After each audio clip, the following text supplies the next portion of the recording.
આજે 14 ઓક્ટોબર 2025 દરરોજના અનુક્રમમાં આપણે આ શ્રી રામાનુજાચાર્ય કૃત વ્યાસસૂત્રનું શ્રીભાષ્ય જે છે તે જોઈ રહ્યા છે. અથવા તો બ્રહ્મ જિજ્ઞાસા એ પ્રથમ સૂત્ર જે છે એનું આપણે ભાષ્ય જોઈ રહ્યા છે. એમાં પહેલાં આપણે જગતગુરુ શંકરાચાર્યના અદ્વૈત મત મુજબ અથવા તો બ્રહ્મ જિજ્ઞાસા એ સૂત્રનો એમણે અર્થ કર્યો. સામાન્ય રીતે જગતગુરુ શંકરાચાર્ય જે છે એમનું માનવાનું એવું છે કે ભાઈ અભેદ શ્રુતિઓ જે છે વેદોમાં કહેલી એ અભેદ શ્રુતિઓનો સમન્વય કરીને બ્રહ્મ અને આત્મા જે છે આપણો તે બંનેને એક સાબિત કરવાનો પૂરેપૂરો પ્રયત્ન કરે છે. અને બ્રહ્મ એ જ જગત રૂપે થાય છે. જગત કોઈ વાસ્તવિક તત્વ નથી, જગત તો મિથ્યા છે. એટલે એ બ્રહ્મ જે છે એ જ પોતે એમ કહે કે શું છે કે પોતે કલ્પેલી અવિદ્યા દ્વારા આ જગત જે છે એ એને ભાસે છે. એવું જગતગુરુ શંકરાચાર્યના અદ્વૈત મતમાં છે. જગતગુરુ શંકરાચાર્યનો માયાવાદ જે છે એ પણ એમ કહે કે મિથ્યા કહેવામાં આવે છે. અને જગતગુરુ શંકરાચાર્યના મતે માયા જે છે તેને મિથ્યા કહેવામાં આવી છે. ભાઈ મિથ્યા એટલે શું કે જે હોય નહીં અને જે દેખાય કે જેનો ભાસ થાય એ બધું મિથ્યા કહેવાય. પરંતુ જગતગુરુ રામાનુજાચાર્યના વિશિષ્ટાદ્વૈત વેદાંતિ અંતર માયા જે છે એનો પણ એમણે તત્વ તરીકે સ્વીકાર કરેલો છે. ભ્રમ એટલે ભગવાનનો પણ એમણે તત્વ તરીકે પૂરેપૂરો સ્વીકાર કર્યો છે અને જીવાત્માનો પણ તત્વ તરીકે સ્વીકાર કર્યો છે. એમ જીવ ઈશ્વરને માયા ત્રણ તત્વોને એમણે અનાદિ માનેલા છે. ત્રણ તત્વોનો સ્વીકાર કરેલો છે. હવે જ્યાં સુધી આ સૂત્રની વાત છે તે આ સૂત્રની અંદર અથવા તો બ્રહ્મ જિજ્ઞાસા એ સૂત્રની અંદર સત્યમ જ્ઞાનમ અનંતમ બ્રહ્મ જે શ્રુતિ જે છે એમાં સત્યમ જ્ઞાનમ અને અનંતમ જે છે તે બ્રહ્મનું ફક્ત ને ફક્ત સ્વરૂપ લક્ષણ છે. આવું જગતગુરુ શંકરાચાર્યનું માનવું છે. પણ જગતગુરુ રામાનુજાચાર્ય એવું કહે છે કે ભાઈ સત્યમ હોય કે જ્ઞાનમ હોય કે અનંતમ હોય કે બીજા અનંત એવા કલ્યાણકારી જે કોઈ વિશેષણો જે છે એ બ્રહ્મને વિશે રહ્યા છે. એટલે બ્રહ્મ પોતે વિશેષ્ય છે અને આ બધા વિશેષણો જે છે એ બ્રહ્મને વિશે રહ્યા છે, એટલે ભગવાનને વિશે રહ્યા છે. એટલે જગતગુરુ રામાનુજાચાર્યના મત મુજબ અનુભૂતિ જે છે તે આત્માને થાય છે. અને આત્મા પોતે જે કંઈ છે એ પોતે જે પ્રકારની એને અનુભૂતિ થાય છે એ અનુભૂતિ પાછી કેવી ધર્મવાળી એટલે સવિષયક હોય છે. અને જેવી જેવી એને અનુભૂતિ થાય છે તે પ્રમાણે એને સુખ કે દુઃખ કે બીજા જે કોઈ એમ કહે કે ભાવ જે છે તે એને આવે છે. ટૂંકમાં જગતગુરુ શંકરાચાર્યનું માનવું એવું છે કે સંવિત કેવું કે અનુભૂતિ કેવું કે જ્ઞાન કેવું કે આત્મા કેવું આ બધા એકાર્થ શબ્દ છે, પર્યાયવાચક શબ્દ છે. પણ જગતગુરુ રામાનુજાચાર્યનું એવું કહેવું છે કે ભાઈ આત્મા જે છે એને જ્ઞાન જે છે તે સામે જે વિષય હોય એ પ્રમાણે એને જ્ઞાન અંદર થાય છે.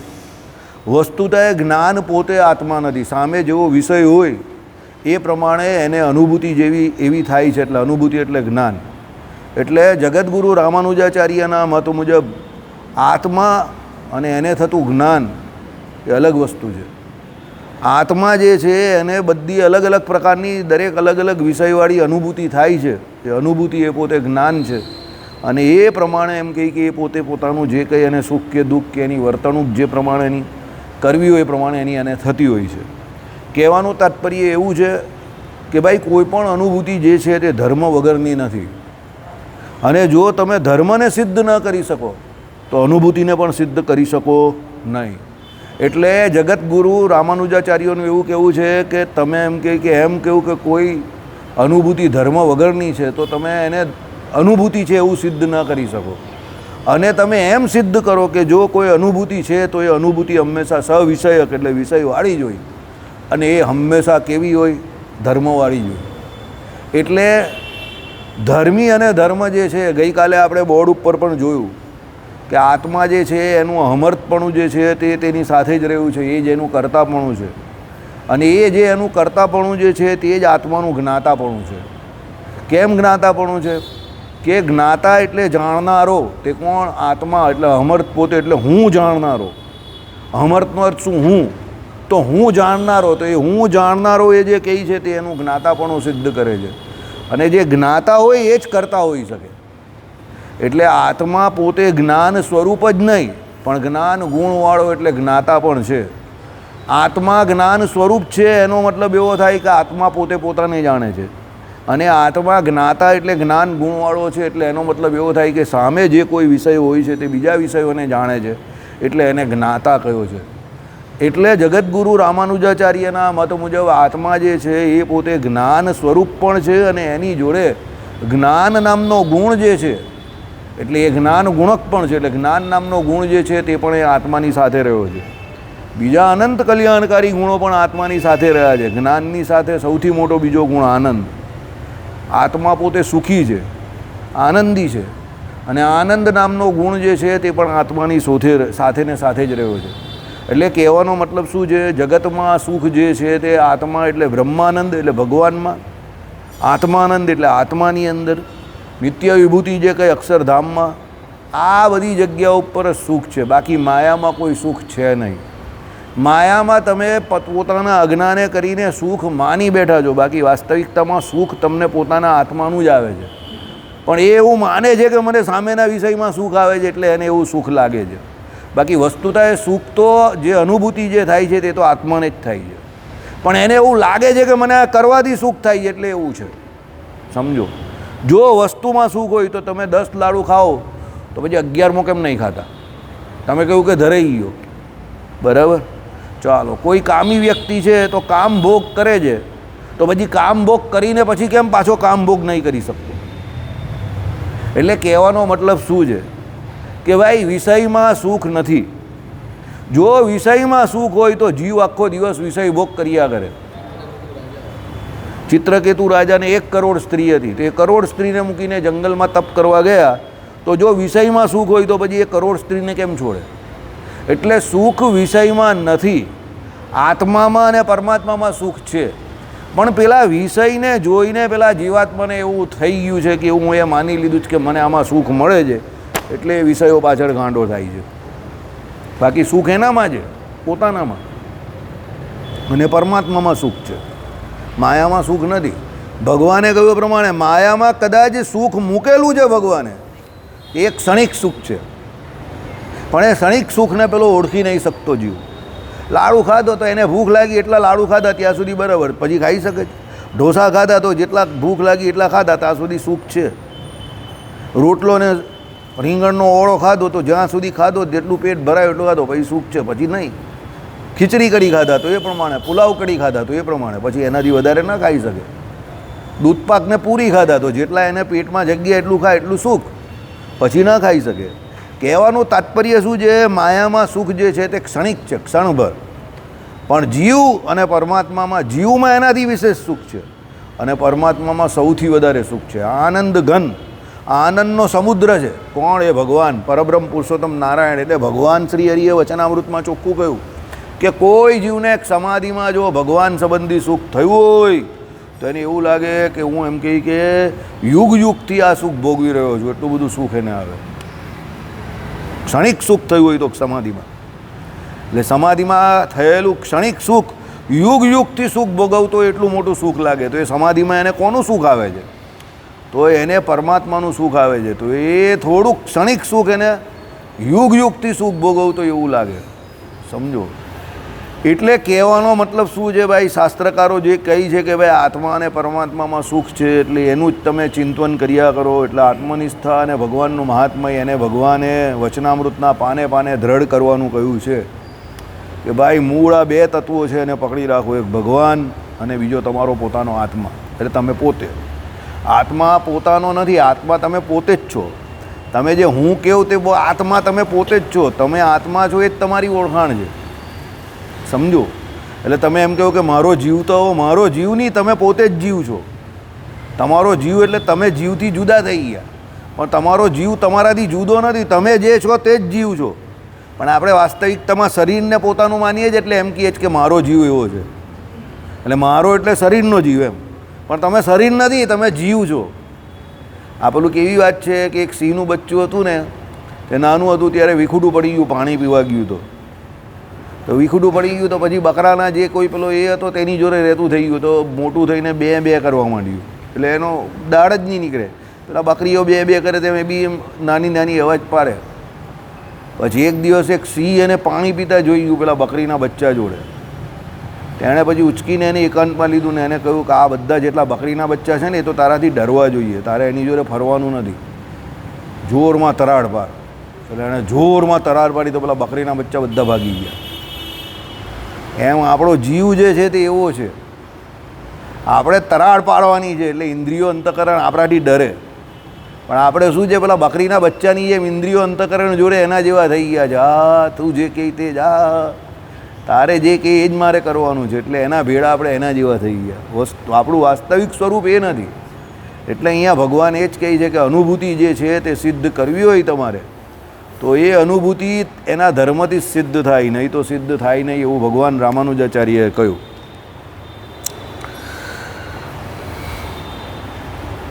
ગઈકાલે આપણે જોયું, કહેવાનું તાત્પર્ય એવું છે કે અનુભૂતિ કે સંવિત એ અનુભવ કરનાર આત્માનો અમુક સકર્મક ધર્મ છે. સકર્મક ધર્મ એટલે શું? કર્મ વિષયક, કર્મ પ્રત્યેનો. સકર્મક એટલે કર્મ વિષયક એટલે કર્મ પ્રત્યેનો, કે ભાઈ એ અનુભૂતિ જે છે તે એના કર્મ પ્રત્યેનો એનો ધર્મ છે. જે પ્રમાણે એને કર્મ કરવાનું, જે પ્રમાણેનો એનો ધર્મ છે. અત્યારે દિવાળીમાં કેટલા બધા એવા કર્મ હોય. ચલો,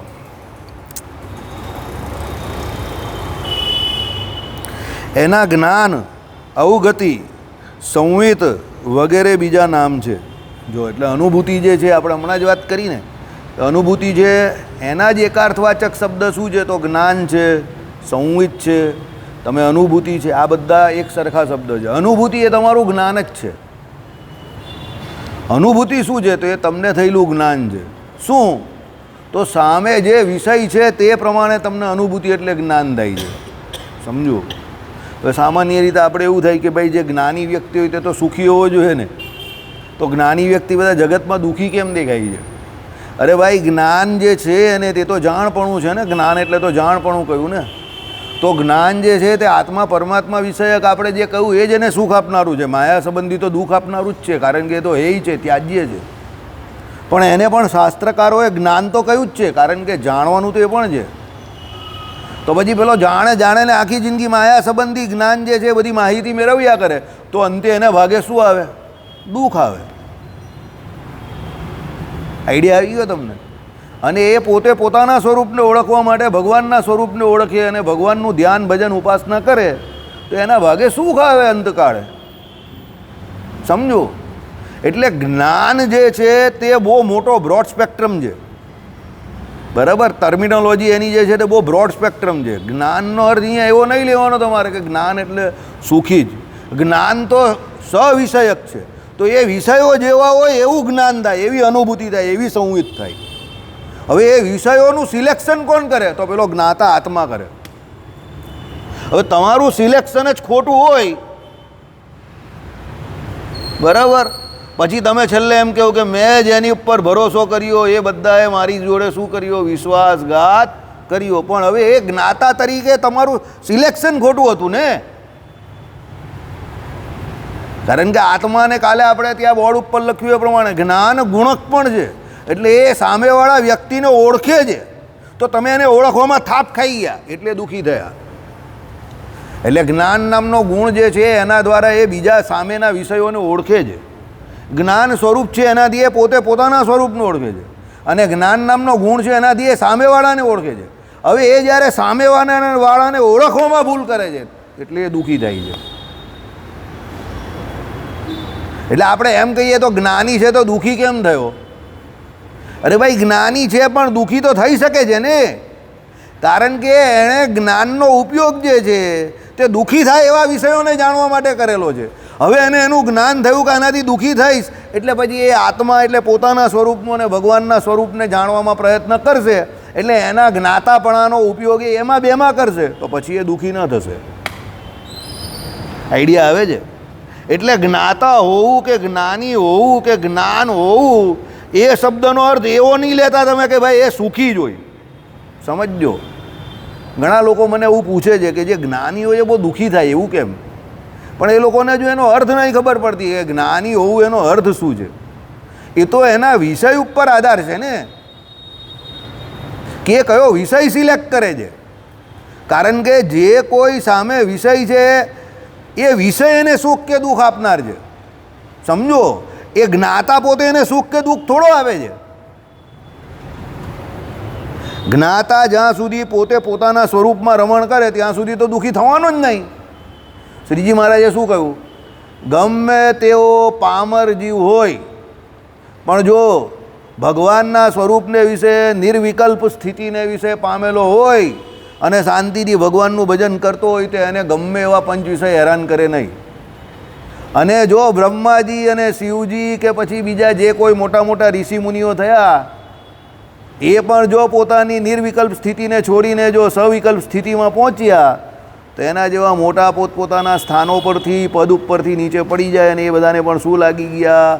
લાંછન લાગી ગયા. એટલે કહેવાનું તાત્પર્ય સમજો, આત્માનું જ્ઞાતાપણું હોવું એ ભગવાને એને આપેલી સૌથી મોટી ગિફ્ટ છે, ભેટ છે કે ભાઈ એને ભગવાને એ સાર અસાનનો વિવેક કરવા માટે એ જ્ઞાતાપણું આપ્યું આત્માને. પાછું સામે લખેલું છે, શું લખેલું છે? એ આત્માનું જ્ઞાન છે એ પણ કેવું છે? એનો ધર્મ છે. પણ નીચે છેલ્લું વાક્ય શું લખેલું છે? કે એ આત્માનું જ્ઞાન કોને આધારે છે? પરમાત્માને આધીન છે. તમે કહો પરમાત્માને આધીન કેવી રીતે? તો ભાઈ પરમાત્માને આધીન એવી રીતે ગઈકાલે આપણે વાત કરેલી એ પ્રમાણે એ જીવ જે પ્રમાણે કર્મ કરે એ પ્રમાણે પરમાત્મા એને કર્મફળ પ્રદાતા એને એવું જ્ઞાન આપે, એને એવો જ્ઞાતા બનાવે. કર્મ સારા કરે તો પછી એને સારું આપે. બરાબર? ચુકાદો આવી ગયો ને બિહારના ઇલેક્શન પહેલાં જ કે લાલુ યાદવ જોડે તેજસ્વી યાદવ અને રબડી બધા આવી જવાના કામમાં ચૂંટણી પહેલાં જ. भाई सामने खिलाड़ी बहुत खतरनाक है. बराबर? डॉन को पकड़ना मुश्किल ही नहीं, नामुमकिन है, समझी जाओ. हाँ, તમને ઇલેક્શનમાં ઊભા રાખતા રાખતા તો કોર્ટમાંથી હજુ પરમિશન લેતા લેતા તો દમ કાઢી નાખશે આ માણસ. Tough boy, very tough boy. ઇતના આસાન નહીં હે. તમને તમારા ઘરમાં પણ જીતવા નહીં દે. બહુ ટફ માણસ છે. બરાબર? મને ખબર હતી હજુ બિહારનું ઇલેક્શન જેમ રંગ પકડે ને તેમાં નવા નવા બહુ ગુગલી નાખશે. કારણ કે પેલાનું પલડું જરા બિહારમાં ભારી દેખાતું હતું. એટલે મેં કહું કે ઇલેક્શન લાવતા લાવતા તો આ બધું ચાવીને એટલું ચીકણું કરી નાખશે ને. બરાબર? એટલે પછી ત્યાંનો માણસ પણ વિચાર કરશે કે જવા દે ને ભાઈ. સમજી ગયા? હા, ખેલાડી બહુ પાવરફુલ છે, એટલો જલ્દી હાર માને એવો નથી. બરાબર? એને ખબર પડે જોઈ કે આપણે અહીંયા હારી જઈએ એવું છે તો પણ એ પ્રયત્નશીલ રહે જ છેલ્લી ઘડી સુધી. કંઈ ને કંઈ કર્યા જ કરે. બરાબર? એમાં ને એમાં હરિયાણા અને મહારાષ્ટ્રમાં ઇલેક્શન જીતી ગયા બીજેપીવાળા પાછા. બાકી લોકસભા વખતે બહુ તકલીફ હતી એ લોકોને. બરાબર? એટલે હંમેશા પ્રયત્નશીલ રહેવું, હથિયાર ફેંકી નહીં દેવાના, પ્રયત્નશીલ રહેવું, મગજ ઠંડુ રાખવાનું અને વિચાર કરતા રહેવાનું કે ભાઈ આ ભમરમાં ફસાયો તો છું પણ નીકળી પણ શકું છું. જેવી રીતે ફસાયો છું એવી રીતે નીકળી પણ શકું છું. એટલે શાંત મગજે વિચાર્યા કરવાનું કે નીકળવાનું કેવી રીતે. બરાબર? કોઈને કોઈ તો એવો ગુરુત્વાકર્ષણ બળનો નિયમ છે કે એવો કોઈ તો ફોર્સ આવે જ કે જે તમને ઉચકીને બહાર ફેંકી દે. તમારે થોડીક કોશિશ કરવી પડે. બરાબર? એટલે અહીંયા કહ્યું કે જ્ઞાન કેવું કે અવગતિ કેવું કે સંવિત કેવું વગેરે બીજા નામ છે.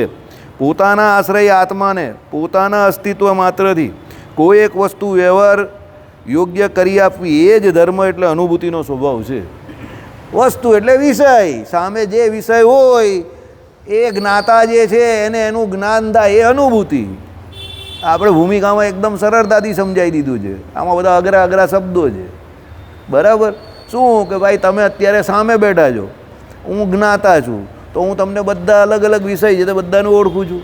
તમે મને ઓળખો છો ને આ જે ચાલે એને ઓળખવાનો પ્રયત્ન કરો છો મારી જેમ જ.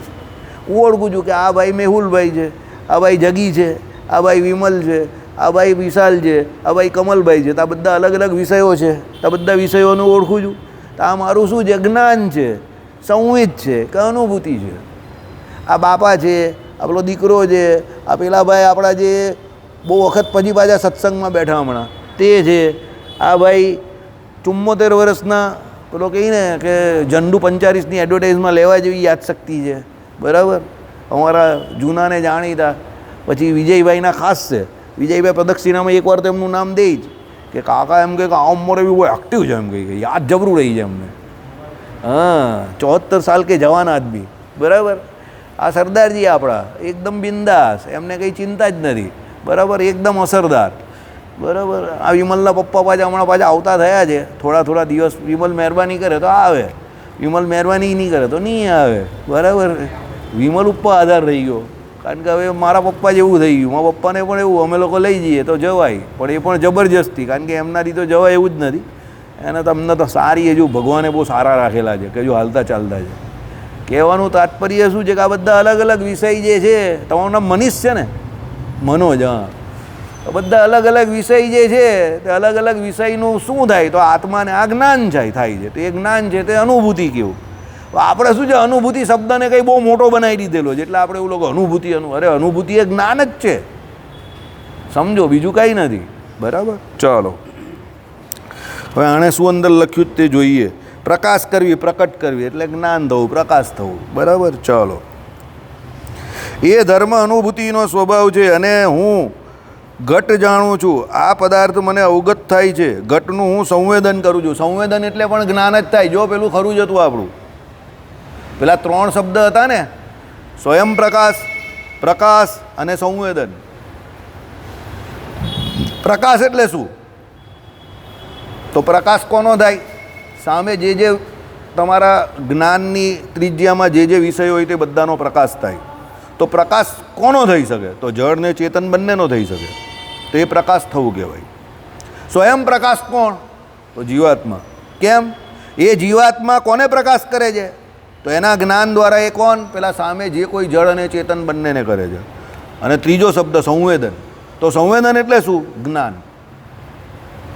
તો જે વિષય સામે આવે છે એને પેલો જ્ઞાતા એટલે જે જીવાત્મા સ્વયં પ્રકાશ છે એ વિષયને એ પોતે શું છે પ્રકાશ કરે છે એટલે પ્રકાશ સ્વયં પ્રકાશ અને સંવેદન આ 3ની આખી આ થિયરી છે આગળ આવી ગઈ છે આપણે ચલવી છે પણ સંવેદનમાં ત્યારે મને ડાઉટ હતો કારણ કે આની અંદરની જે લખેલી ભાષા હતી ને એ બહુ અઘરી હતી પણ મેં છેલ્લે કહેલું કે ભાઈ આ સંવેદન એટલે જ્ઞાન જ થાય હવે આમાં આવી ગયું કે ભાઈ ઘટનું હું સંવેદન કરું છું એટલે હું જાણું છું જાણપણું ઘણી વખત શું હોય ઘણી બધી વાત તમને ખબર હોય પણ તમને એનો અર્થ નહીં ખબર હોય દાખલા તરીકે હું નાનો હતો ને તો આપણે ક્રિકેટ રમીએ ને તો સ્ટ્રોક કયો મારીએ સ્ટ્રોક બધા મારી શકીએ એનું નામ નહીં ખબર પછી મારો મિત્ર મને પૂછે આપણો ચેતન કડી તને ખબર છે એમ કે આ કયો સ્ટ્રોક તે માર્યો મેં ના નહીં ખબર મને કહે કે આ પુલ શોટ માર્યો પછી આખો ફરીને ઊંચો આમ મારું પેલી બધું તો મને કે આ ખબર છે કે મને કહે કે આ તે હુક શોટ માર્યો પછી પાછળથી આમ કરીને મારું તો મને કહે આ કયો શોટ માર્યો ખબર છે હું ના નહીં ખબર તો કે સ્ક્વેર કટ માર્યો પછી એનાથી વધારે સ્પિનરને આમ પાછળ જઈને એકદમ ધીમેથી આમ મારું તો મને કે આ કયો સ્ટ્રોક માર્યો ના તે કે લેટ કટ મારી પછી ફ્રન્ટ ફૂટ પર જઈને ફટાક દઈને આમ સામે બોલર નહીં આપ્યું સામેથી મને કહ્યું કે મને કે ઓફ ડ્રાઈવ મારી પછી જરા આ બાજુ મારું પોઈન્ટને કવરની વચ્ચેથી તો મને કહે કયો સ્ટ્રોક માર્યો ખબર ના કવર ડ્રાઈવ મારી પછી આ બાજુથી બોલરની આ બાજુથી મારું તો મને કઈ એમ કે લેગ ડ્રાઈવ મારી મિડ વિકેટની વચ્ચેથી મારી તો એ કે એ બાજુ મારી પછી ઊંચો મારું તો કે આ સ્ટ્રોક 6 કાઢી મારે ખબર પડી ને તો કે ના મિડ વિકેટ પરથી મારી આ તો કે લોંગ ઓન પરથી મારી આ સ્ક્વેર લેગ પરથી મારી એને બધી જ ખબર આ એને 8મા ધોરણમાં ખબર મને તો અત્યારે ખબર છે એને 8મા ધોરણમાં ખબર આ બધી બોલો આ સ્ક્વેર લેગ પરથી 6 માર્યો થર્ડમેન પર ત્યારે 6 લાગતા નહીં હતા કારણ કે બેટ એટલા મજબૂત નહીં આવતા હતા હવે લાગતા હતા કારણ કે બેટ મજબૂત આવે ને એટલે આમ કરીને થર્ડમેન પર ચક્કો ચાલ્યો જાય પહેલાં નહીં લાગતા હતા સમજો પોઈન્ટ પરથી પણ પહેલાં 6 એટલા નહીં જતા હતા કેમ બેટ એટલા મજબૂત નહીં આવતા હતા હવે પોઈન્ટ પરથી પણ આમ 6 ચાલ્યા જાય એટલે કહેવાનો મતલબ શું છે સમજો કે એ જે છે એ જ્ઞાન છે આ ક્રિકેટ વિષયક જ્ઞાન છે ભગવાન વિષયક જ્ઞાન આપણે કામનું છે એ પ્રમાણે ઘણા બધા વિષયો હોય બરાબર તો સંવેદન તમે કેવું કે અનુભૂતિ તમે કેવું કે જ્ઞાન કેવું બધા કેવા શબ્દ છે સમાનાર્થી શબ્દ છે મેં તમને શું કહ્યું અદ્વૈત વેદાંતના શબ્દો ઉપર નહીં જતા એના શબ્દો બહુ અઘરા છે એમાં કંઈ છે નહીં અદ્વૈત વેદાંત કંઈ અઘરું નથી મને લોકો કે અઘરું કંઈ અઘરું નથી હા એક વસ્તુ કરી કે એના કલ્પના શક્તિ જરા વિચિત્ર છે બધું ઇમેજિન બહુ કરવાનું છે સમજો ધારો કે વાળું છે એટલે એના શબ્દો અઘરા છે એટલે એ ઘણા બધામાં એવું છે નૈયાયિકોમાં પણ એવું છે બધા શબ્દો બહુ વિચિત્ર છે બરાબર હમણાં જ પેલું અતુલભાઈ ગયા રવિવારે જ કહેતા હતા પેલો એક કયો ન્યાય કહેતા હતા નૈયાયિકોનો હે હા હા વિરોધી એ ને પછી એક બીજો પણ એક હતો એ પેલો મને અતિશયોક્તિ. એટલે એ બધાના શબ્દો અઘરા, એ શબ્દો પણ આપણે કેમ અઘરા લાગે, આપણા પરિચિત નહીં હોય ને એનાથી. એટલે બાકી એના અર્થ તમે જાણી લેવો. આ પેલો વિશ્વકોશ જે પેલો છે, પેલા કયા આપણા યાજ્ઞિક કયા પેલા એમનું નામ છે યાજ્ઞિક કરીને, એનો વિશ્વકોશ છે ગુજરાતીમાં. તમે ગૂગલ પર એ વિશ્વકોશ ગુજરાતીમાં વિશ્વકોશ એમાં સર્ચ મારો ને, અદ્વૈત વેદાંતની આખી ડિક્શનરી છે, બધાના અર્થ એને લખેલા છે, અર્થાપત્તિથી માંડીને બધાના અર્થ લખેલા છે. મારા મોબાઈલમાં છે જ ઘણા બધા, મેં સ્ટોર કરેલા છે. એટલે ઓચિંતું કંઈ આવે તો શું કરવાનું. અને બધાના વિષય જે આવે ને આ બધા, હવે આપણે તો ભણતા નથી, એટલે જે ભણતા હોય ને તેની આ ડિક્શનરી મળતી હોય આખી. આ ગયેલો ને તું લેવા તો મળતી હતી ને કે નહીં હતી? કોઈ એકની મળતી હતી, કોઈ એકની નહીં મળતી હતી, કોઈ કહેતો હતું કોઈ નહીં મળતી હતી. તું નહીં ગયેલો, કોઈ મને ફોન કરેલો, કોણે કરેલો, કોઈએ કરેલો, કોઈ પોપ્યુલરમાં કે એમાં જ ગયેલું. એટલે એને જે ભણાવતા હોય ને એને ખબર હોય કે એની ડિક્શનરી આ કાં મળે છે. નાની એવી બારખડીની એવી ડિક્શનરી હોય, એટલે આ બધા શબ્દો હોય ને આમાં કે સંહિત એટલે શું, આ બધા હોય અંદર, તેના અર્થ લખેલા હોય, એટલે તમને બહુ સરળ થઈ જાય. અને સામે કોઈ સમજાવવાળું હોય ને બાજુ એક્સપર્ટ, એટલે સરળ થઈ જાય. આપણે તો બધું કેવું અટ્ટે કટ્ટે જાતે જ કરવાનું, એટલે અઘરું પડે ને. બરાબર, ચાલો. એટલે શું કહ્યું કે ભાઈ સંવેદન એમ સહુ કોઈના આત્માની સાખ્ય થકી પ્રસિદ્ધ છે. આ સ્વભાવને લઈને જ એની અનુભૂતિની એટલે સ્વયં પ્રકાશતા આપે પણ બતાવી હતી. એટલે આત્માનો એવો સ્વભાવ છે જેને કારણે તમે એમ કહી કે એની સ્વયં પ્રકાશતા પેલી કહેતા હતા. બરાબર, કયો કે સાખ્ય તરીકે. એટલે શું છે કે ભાઈ જે કોઈ વિષય સામે હોય એનું એને જ્ઞાન થાય કે અનુભૂતિ થાય, એટલે એ પ્રમાણે તમે એ વિષયને જે જો તો આત્મા હકીકતમાં સ્વયં પ્રકાશ છે. બરાબર, તો એ તમને અનુભૂતિની સ્વયં પ્રકાશતા એટલે લાગે છે કે તમને આત્મા સ્વયં પ્રકાશ છે, એટલે પેલું અનુભૂતિ તમને સ્વયં પ્રકાશ લાગે છે. વસ્તુતઃ એ આત્મા સ્વયં પ્રકાશ છે. બરાબર, ચાલો.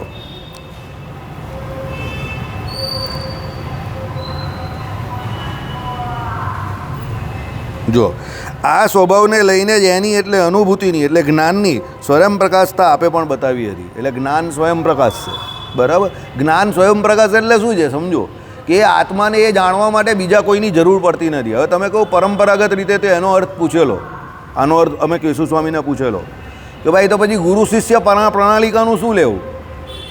ત્યારે કેશુ સ્વામીએ બહુ જોરદાર કહ્યું, એ તો એ વિષય પેલો જાણતો નથી એટલે ગુરુ એને ભણાવે છે, પણ અંદર જાણનારો છે તે તો એનો જ જાણનારો એ જાણે છે.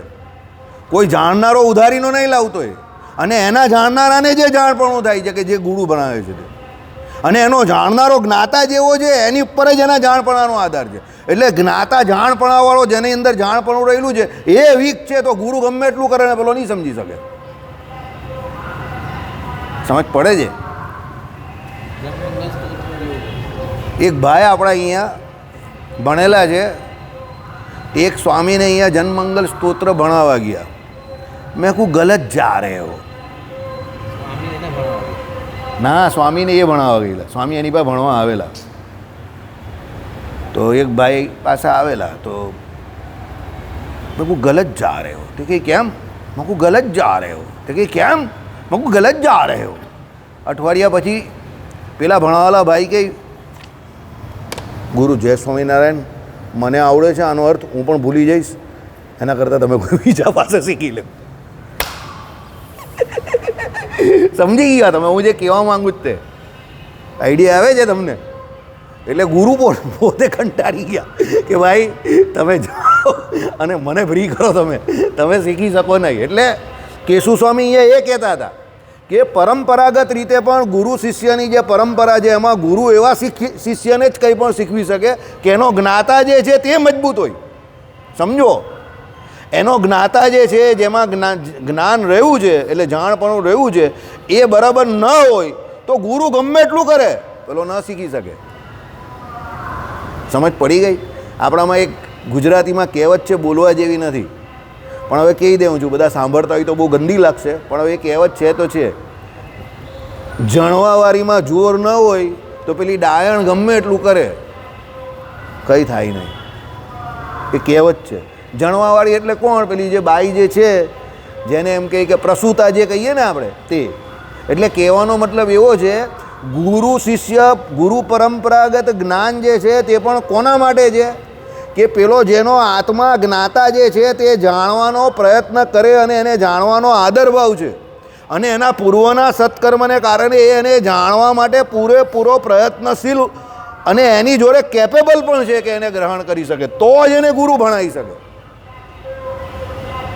સમજો, એન્જિનિયરિંગમાં તમારામાં પહેલાં 2 સેમિસ્ટરમાં 3 સેમિસ્ટરમાં બધા ડ્રોપ આઉટ કરીને ભાગી જાય જ ને. તમારી કોલેજમાંથી કોઈ ભાગેલું? 1-2 જણા નહીં ભાગ્યું, બહુ નસીબદાર છે. સ્કેટમાં ને એમાં ઘણા ભાગી જાય છે. એક છોકરીએ તો આત્મહત્યા કરી નાખેલી. મને બોલાવેલો 2022 કે 23ની જ વાત, પેપરમાં આવેલું. એ બિચારી સુરત ને એન્જિનિયરિંગ એનું પ્રેશર સહન નહીં કરી શકી, એણે આત્મહત્યા કરી નાખેલી. સમજો, એટલે કહેવાનું તાત્પર્ય શું છે કે ભણાવનાર તો ભણાવે જ છે બરાબર, વાતાવરણ જે બધા માટે છે તે એના માટે છે, પણ એ એને કોપઅપ નહીં કરી શકી. એટલે નબળો કોણ? આત્મા. એ જ્ઞાતા જે આત્મા છે એ નબળો, કે જે એ વાતાવરણથી પરિચિત નહીં થઈ શક્યો. બાકી તો જે વાતાવરણમાં બધા રહી તેમાં એ રહેતા હતા, પણ એ છોકરી બિચારી કોપઅપ નહીં કરી શકી અને એણે આત્મહત્યા કરી નાખી. સમજો, એટલે એન્જિનિયરિંગમાં મેડિકલમાં આવું ખાસ થાય છે. મેડિકલમાં નીટમાં પછી માર્ક્સ નહીં આવે ને એવું થાય તો ઘણા આત્મહત્યા કરી નાખે છે. એક છોકરાએ હમણાં 2 વર્ષ પહેલાં આત્મહત્યા કરી નાખેલી. MBBSમાં તો સારા માર્કે પાસ હતો ને સરકારની એક કોઈ હોસ્પિટલમાં એનો ₹1,00,000 તો પગાર હતો ઓલરેડી, પણ MD માટે એણે નીટની પરીક્ષા આપી, એમાં એ ફેલ થયેલો. એનાથી સહન નહીં થયું, તેની મમ્મી ખાલી 5 કે 10 મિનિટ ઘરે મોડી પહોંચી, એમાં એના રૂમમાં એ લટકી ગયો પંખા. MBBS છોકરો, એકને એક છોકરો. એની મા તો જે રડે તે રડે, એ કહે કે હું 10 મિનિટ મોડી પહોંચી, મારો છોકરો એક્સપાયર થઈ ગયો. એ 10 મિનિટ એમ કંઈ કેવી ભારી હશે એના માટે. એ છોકરો MBBS છોકરો એ 10 મિનિટની કાઢી શક્યો, વિચાર કરો. સમજો, એટલે જ્યારે પણ તમને એવું લાગે ને કે કોઈ માર્ગ નહીં મળતો, કે કોઈ રસ્તો નહીં મળતો, કે હવે કંઈ જ નહીં થાય એવું, ત્યારે પછી બહુ પ્રયત્નશીલ નહીં થવાનું, કે બહુ વિચાર નહીં કરવાનો, સાયલન્ટ થઈ જવાનું. ત્યારે શું વિચારવાનું કે હવે જે થવાનું જ તે થવાનું જ છે ને, બસ હવે મેં મારા પ્રયત્ન કરી દીધા, હવે જે જવાનું જ તે જવાનું, બસ તો હવે વિચાર કરવાનો કે આ જવાનું જ તો જવાનું, આ નહીં થવાનું તો નહીં થવાનું. તો ત્યારે શાંતિથી એને સ્વીકૃતિ આપી દેવાની. એને તમે જ્યાં સુધી રેઝિસ્ટ કરતા રહેશો ને અને પછી તમે ન કરી શકશો તો પછી તમે કંઈ ન કરવાનું કરશો. એને સ્વીકૃતિ આપી દો કે હવે આ કુદરતે એવું જ ઈચ્છેલું છે, આ થવાનું છે તો આ થઈ જ રહેલું છે. જેમ અત્યારે આવ્યા બહાર બૂમ પાડે જ તે અમારા નિયંત્રણની બહાર છે, મને બહુ ઇરિટેટ કરે છે, પણ હું એને કંઈ કરી નહીં શકતો, તો મેં એને સ્વીકૃતિ આપી દીધી. કેવી રીતે? કે એનો અવાજ આવતો જ રહેવાનો, પણ મારે મારું કામ કરવાનું છે. સમજો, હું એને અહીંયા બૂમ પાડીને અટકાવી નહીં શકવાનો, ઝઘડો થશે. એટલે હું શું, મારે મારું કામ કરવાનું છે. મેં એને સ્વીકૃતિ આપી દીધી કે એ ચાલવાનું જ છે. એટલે જ્યારે પણ એવી અનકન્ટ્રોલેબલ પરિસ્થિતિ હોય ત્યારે આવું કરવું. એટલે આત્માના જ્ઞાનનો આધાર સંપૂર્ણપણે એ પોતાના આત્મા ઉપર છે. હવે એ આત્માને મજબૂત કરવા માટે તમારે શું કરવાનું? તો શાસ્ત્રોમાં કહેલા જે વિધિ નિષેધરૂપ ધર્મ અને એની સાથે સૌથી વિશેષ પરમાત્માની ઉપાસના કરવાની. તમે જેટલી ઉપાસના કરશો એટલો તમારો આત્મા જે છે તે મજબૂત થશે. એ ગમે તે પરિસ્થિતિમાં ટકી જશે. એને લડતા એ ગીતા જ્ઞાન, કોઈ ગીતા સાંભળીને કોઈ દિવસ સાધુ નહીં થતો. કોઈ ગીતા સાંભળીને કોઈ દિવસ સાધુ થયો જ? કોઈ એમ કહે કે હું ગીતા સાંભળીને સાધુ થઈ ગયો, તે ખોટી વાત છે. આવું ગીતા તો એને લડતા શીખવે છે, જીવનના પડકારોને ઝીલતા શીખવે છે. એટલે આમાં કહ્યું એ પ્રમાણે શું છે કે આ સ્વભાવને લઈને જ એની, એટલે કોની? આત્માની અનુભૂતિની. એટલે શું કહ્યું સાંભળો, એમ સૌ કોઈના આત્માની સાખ્ય થકી પ્રસિદ્ધ છે. આ સ્વભાવને લઈને જ એની અનુભૂતિની સ્વયં પ્રકાશતા આપે બતાવી છે. અનુભૂતિની એટલે એ જ્ઞાનની સ્વયં પ્રકાશતા. બરાબર? સાંભળો, કર્તાનો જે આ કર્મ વિષયક ધર્મ છે તે પોતે જેમ કર્મ નથી તેમ તે કર્તા પણ ન હોઈ શકે. આપણે જોઈએ છીએ કે કર્તા સ્થિર, ઉત્પત્તિ વિનાશે રહિત છે. કર્તા એટલે આપણે આત્મા પોતે એ તો સ્થિર છે, અંદર બેઠેલો છે. હવે એ તો ઉત્પત્તિ વિનાશે રહિત છે. આત્મા જે છે એનો તો જન્મ પણ નહીં થતો અને મૃત્યુ પણ નહીં થતો. તો તમે એ આત્મા જે છે એનો જે કર્મ વિષયક ધર્મ છે તે પોતે જેમ કર્મ નથી તેમ કરતા પણ નથી. એ પોતે તો કર્મ નથી, તમે એને કરતા કેમ કહો છો? આત્માને તમે જ્ઞાતાને કરતા કેમ કહો છો? કારણ કે એનામાં કર્મ કરવાનું જ્ઞાન છે. એ જ્ઞાતા છે એટલે એ કર્મ વિષયક એને જ્ઞાન છે એટલે તમે એને કર્તા તરીકે કહો છો. વસ્તુતા એ થોડો કરતા છે, કામ તો કોણ કરે છે? ઇન્દ્રિયો અંતકરણ કરે છે ને. જ્ઞાન થયું એને સમજો, જ્ઞાનેન્દ્રિય દ્વારા આત્માને જ્ઞાન થાય છે, કોનું? બહારના વિષયનું. પછી કર્મેન્દ્રિયો દ્વારા એ કર્મ કરે છે, પણ વસ્તુતા એ કરનાર કોણ છે? તો જ્ઞાનેન્દ્રિયો અને કર્મેન્દ્રિયો છે ને. તો એ પોતે તો કંઈ કરતો નથી ને. તો એ ભગવાનને એવી દલીલ નહીં કરી શકે. ભગવાન કહે કે ભાઈ તને આ પાપની સજા રૂપે આ નરકમાં નાખવામાં આવે છે. એ કહે કે મને મારે શું લેવા દેવા? તો ઇન્દ્રિયોએ કરેલા. ટીંચું ટીંચું ટાઈ ટાઈ તો એ તો આંખે કરેલું. કાનથી ગાયા નામડા તું ચીજ બળીએ મસ્ત મસ્ત, એ તો કાને કરેલું. નાકે કરીને ગમું નહીં સૂંઘવાનું સૂંઘ્યું એ તો નાકે કરેલું.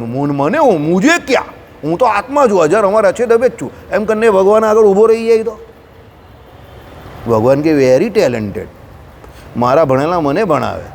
એટલે ભગવાન એને કહે દીકરા એ તારા ઇન્દ્રિયો અંતકરણ જે છે ને એ તારા નિયમનમાં છે, એટલે એ તું ધારે એમ જ કરે.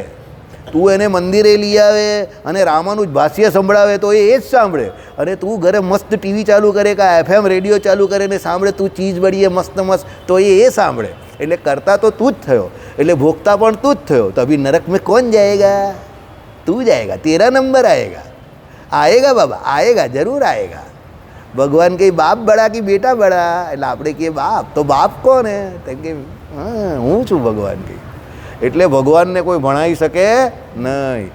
આ હિસાબે કરતા એને કયો છે સમજો. બાકી વસ્તુ તો એ તો ઇન્દ્રિયો દ્વારા કામ કરે છે. બરાબર. ચાલો આપણે જોઈએ છે કે કર્તા સ્થિર એટલે ઉત્પત્તિ વિનાશે રહી જ છે, અને કર્તાનો ધર્મ સંવેદન અનુભૂતિ તેને તો સુખ દુઃખ વગેરેને છે તેમ ઉત્પત્તિ સ્થિતિ અને લય પ્રત્યક્ષ દેખાય છે. કર્તા સ્થિર છે એ તો આ જ પદાર્થ મેં પહેલાં અનુભવ્યો હતો એ પ્રત્યાભિજ્ઞા થકી સિદ્ધ છે. વસ્તુ એની એ જ છે એમ ઓળખાણ. એક પદાર્થ તમારે ત્યાં તમારી નજરની અંદર બીજી વખત આવ્યો તો તમે નહીં કહેતા આ કામ તો હું પહેલાં કરી ચૂકેલો છું. તમે 10 વર્ષ રહીને સાયકલ ચલાવવા ગયા, બીજા ગામમાં ગયા અને ત્યાં સાયકલને કંઈ બીજું કહે છે, બાઇસિકલ કહે છે. અરે તમને બાઇસિકલ ચલાવતા આવડે? તમે વિચાર કરો કે આ બાઇસિકલ શું છે. પછી પેલો અંદરથી સાયકલ લઈને આવ્યો, અપના ગાડી નિકાલ એમ કરીને પેલા આ લોકો લઈને આવે ને, આ લોકો બહુ મસ્ત બોલે, અપના ગાડી નિકાલ એટલે બોલો અંદરથી સાયકલ લઈને આવે આમ કરતો. આપણે એમ કે ગાડી કઈ ગાડી? એટલે એની ગાડી આ હોય. પાછા કહીશું બાઇસિકલ. બરાબર. પછી તમે એને જો એટલે તમને કહો આ તો સાયકલ છે. નાનો હતો ત્યારે મમ્મીએ રૂપિયા આપેલો ત્યારે આદર્શની સાયકલ બહુ ચલવી છે, આ તો આવડી છે તરત જ. એટલે એ તમને પ્રત્યભિજ્ઞા થાય છે, એટલે તમે જાણો છો કે આ સાયકલ છે જેને મેં 10-20 વર્ષથી ચલવી નથી પણ હું ચલવી શકા. પછી તમે તરત એની પર બેસો ને એને ચલાવતા થઈ જાઓ. હવે તમે જે એમ કહો છો કે હું આને જાણું છું કે મેં આને પહેલાં ચલવી છે, તે કેવી રીતે કહો છો? કે અંદર પેલો સ્થિર આત્મા રહેલો છે એને પૂર્વ અનુભવ થયેલો છે. એટલે આત્મા તો સ્થિર જ છે, ઉત્પત્તિ વિનાશે રહિત અંદર બેઠેલો. એ વિષય જે છે તે 20 વર્ષ પહેલાં તમે ભોગવી ચૂકેલા છો અને હવે પાછા એ તમારી સામે આવેલો છે. અપના ગાડી નિકાલ એવી રીતે. ભાગળ પર એવું જ હતું, એ સલીમ અપના ગાડી નિકાલતો. એટલે આપણે એમ કે આની પાસે કંઈ બાઇક હશે તો પેલો અંદરથી સાયકલ લઈને આવે, અપના ગાડી નિકાલ. પછી પેલો એની પાછળ સલીમ બેસી જાય, એની પાછળ યુસુફ પણ બેસી જાય અને આગળ પણ એક બેસી જાય ને 4 જણા જાય એક જ સાયકલ પર. અપના ગાડી નિકાલ. હા આજ તો એસી અમ્માને બિરયાની બનાવી કે ખવાય જ ખવાય નહીં. બરાબર. ઘી બી ડાલ કે ઘી કેટલું નાખેલું હોય? હોઠ પર લગાવે એટલું જ નાખેલું હોય. બરાબર. ને એ બાજુ આખા ગામને કહે ઘી બી ડાલ કે. બરાબર. ભાઈ ઘી જોઈએ તો આટલું જોયું, સમજી જાઓ. એ પ્રત્યભિજ્ઞા. બરાબર. ચાલો. શ્રીપતિમ શ્રીધરમ સર્વદેવેશ્વરમ ભક્તિધર્માત્મજમ વાસુદેવમ હરે માધવમ કેશવમ કારણ શ્રી